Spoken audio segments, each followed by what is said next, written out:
दोस्तों, कैसे हो आप? आशा करता हूँ सब ठीक होंगे। और चतुर्थ कर्मचारी श्रेणी भर्ती के राजस्थान कर्मचारी चयन बोर्ड के द्वारा एक नोटिस दिया गया है, फ्रेश नोट दे रखा है।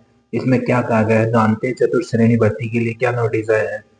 तो ये कह रहा है बोर्ड का दिनांक 19/9/2025 को और दिनांक 21/9/2025 तथा आयोजित चतुर्थ श्रेणी ग्रेड चतुर्थ सीधी भर्ती परीक्षा 2024 में कोड दे रखे हैं DS22 A23Z हो जाएगा 1XYZ2, मतलब टोटल कोड दे रहे हैं। पद हेतु आयोजित परीक्षा के मास्टर प्रश्न पत्र तथा उनकी प्रारंभिक उत्तर आंसर कुंजी बोर्ड की वेबसाइट पे डाउनलोड कर दी गई है।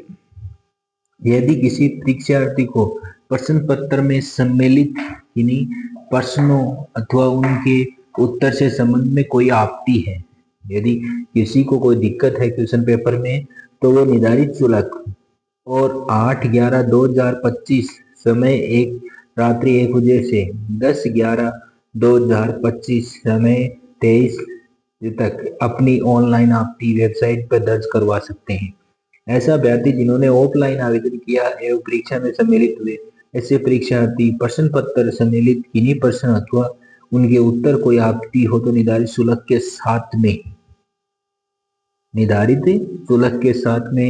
3/11/2025 प्रातः 10 बजे से दिनांक 6/11/2025 शाम 6 बजे तक ऑफलाइन आपत्ति निर्धारित कर सकते हैं और उसे होकर बोर्ड कार्यालय के स्वागत कक्ष में जमा करवा सकते हैं। उल्लेखनीय केवल वे अभ्यर्थी जिन्होंने ऑफलाइन आवेदन किया है, परीक्षा में सम्मिलित हुए हैं, वे ही निर्धारित समय अवधि में ऑफलाइन आपत्ति प्रस्तुत कर सकेंगे, अन्य अभ्यर्थीगण नहीं कर सकेंगे। तो ये समझ में आ गया क्या नोटिस दिया। ये कहना चाह रहा है जिस भी विद्यार्थी को प्रश्न पत्र में आए हुए क्वेश्चनों से संबंधित यदि किसी प्रकार का कोई कंफ्यूजन हो, क्वेश्चन गलत लग रहा हो, आंसर गलत लग रहा हो, तो उसके ऊपर आपत्ति जारी कर सकता है। और वो डेट दे रखी है आपको। निर्धारित शुल्क आपका 100 रुपये शुल्क रहेगा, पर क्वेश्चन पे निर्धारित रहेगा सवाल बोर्ड की साइड पे। कैसे कर सकते हो ये देखो, इसमें परीक्षार्थी की वेबसाइट पर उपलब्ध आपत्ति की लिंक पर जाकर के SSO ID के माध्यम से देश ई मित्र से पेटेंट गेटवे के द्वारा ई मित्र से कर सकते हो, ऑनलाइन कर सकते हो, कैसे पेमेंट कर सकते हो आपत्ति करनी है उसके अनुसार प्रति क्वेश्चन आपको 100 रुपए की देय करना पड़ेगा। भुगतान के लिए सर्विस चार्जेज ई मित्र के अलग वसूले जाएंगे। शुल्क के अभाव में आपत्ति स्वीकार नहीं की जाएगी। अगर आप पेमेंट नहीं जमा करते हो तो आपका आपत्ति जमा ही नहीं की जाएगी।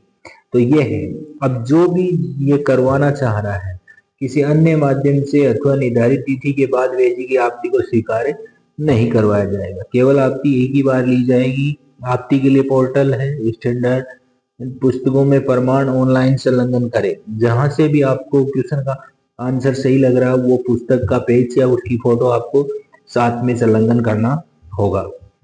तो ये है आपकी ऑनलाइन कंटेंट पे सूचना दी गई है। अब इसका एक फॉर्मेट भी दे रखा है, नीचे जाके देखना थोड़ा सा, ये रहा फॉर्मेट। ऑफलाइन आपत्ति करने वालों के लिए तो ये फॉर्मेट रहेगा और ऑनलाइन करने वाले इसकी वेबसाइट पे जा करके, इसकी वेबसाइट दे रखी ये रही, इसी पे चले जाना और वहां जा करके अप्लाई कर देना। थैंक यू दोस्तों, मिलते हैं।